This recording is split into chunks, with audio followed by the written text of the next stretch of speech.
Chapter 21. Sumiko wished there were a library in camp so she could look up Mojave. There was a library, actually, but it had about 7 books so far. There weren't any teachers to ask either. She wasn't sure whether she would ever have to go to school again. In October, everybody still talked of building a schoolhouse. But even if someone built a schoolhouse, there would be no books, no desks and chairs, and no teachers. When and if the time came, everyone said the kids would just have to drag their chairs to school. Sumiko kept busy gardening. It was selfish, but when someone asked for some of her flowers, she said no. Ordinarily, she would have given people all the flowers they wanted, but she had secretly entered the garden in the camp contest and didn't want to sacrifice even one blossom. She had felt like a spy filling out the entry form. Besides gardening, Sumiko's main pastime became trying to stay cool. Some people became obsessed with shade. Mr. Moto and a couple of men on Sumiko's block would take their chairs outside, set them in the shade, and then move the chairs around as the shade moved. Mr. Moto called them shade seekers, as opposed to another group of men on the block who were called wind chasers. They sought out not only shade, but breezes as well. Sumiko still couldn't get used to the heat. It made her head feel foggy. She dreaded the afternoons and the inescapable heat. She tried both wind chasing and shade seeking. In the end, however, her solution was to try to stay as still as possible during the hottest hours of the day. The problem was that when she stayed still, all sorts of thoughts pushed their way into her head. She thought about how scary it would be to leave camp, and she thought about Frank. She wondered if he qualified as a friend. Sachi was a friend, and if Frank was a friend as well, that meant she had 2 friends, 3 counting Mr. Moto.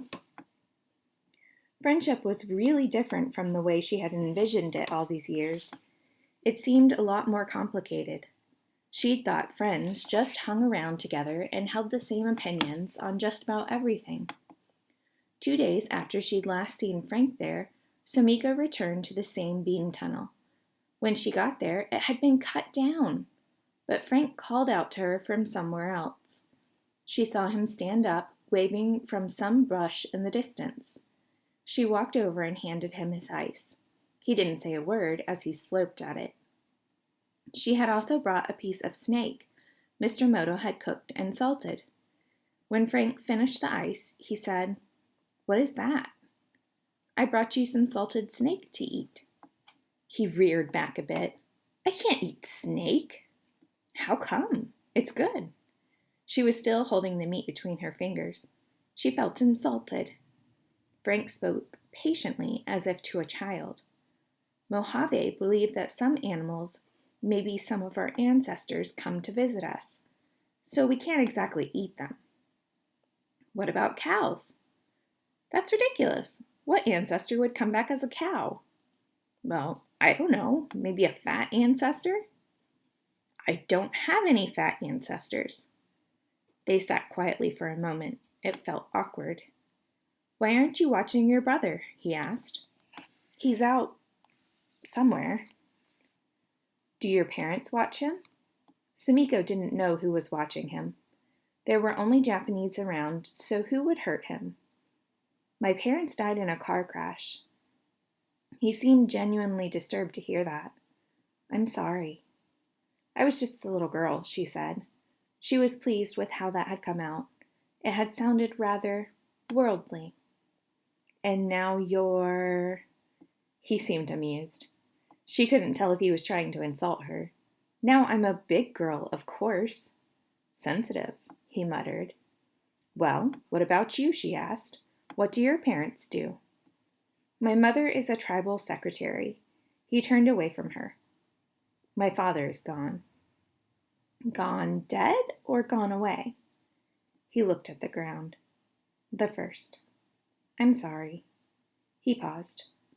"It's a very bad thing to talk about the dead," he said quietly. Then, even more quietly, he added, "I miss him." He almost whispered. He had a heart attack. He looked around as if someone might be watching. He'd whispered so quietly, she had to think a moment before she figured out what he'd said. He suddenly pulled gum out of his pocket and unwrapped it. "My brother Joseph was asking about your flower farm," he said, putting the gum in his mouth. He offered her some, but she declined. "One of my brothers joined the army a few months ago, and Joseph is going to leave for basic training soon. But I think I told you that when they come back, they're going to farm. My brother says the water you're bringing in is going to change our lives." So she told him about disbudding flowers and about grading, and about the different types of flowers they raised, and about the flower mart, and about everything else she could think of, and also about the ponds and waterfalls men were building in camp. "You use the irrigated water to build your ponds?" "No, well water." He nodded thoughtfully. "We have a well, but in the past Mojave were always dirt farmers.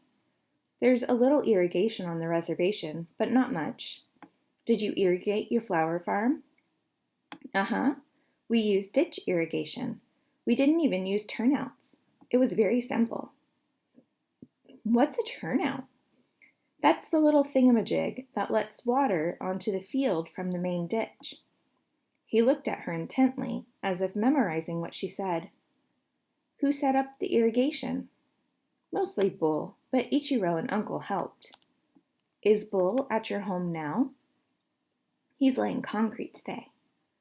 Through a gap in the brush, Sumiko saw Sachi and some other kids running and laughing through the fields.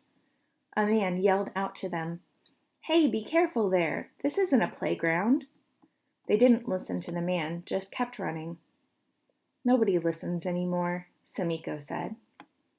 "What do you think about Joseph and Bull meeting for a talk? Before Joseph ships out?" Frank said. "I don't know." She didn't think it was a good idea to tell Bull and Frank about Frank. She didn't want to get in trouble for talking to an Indian. He stood up. "All right.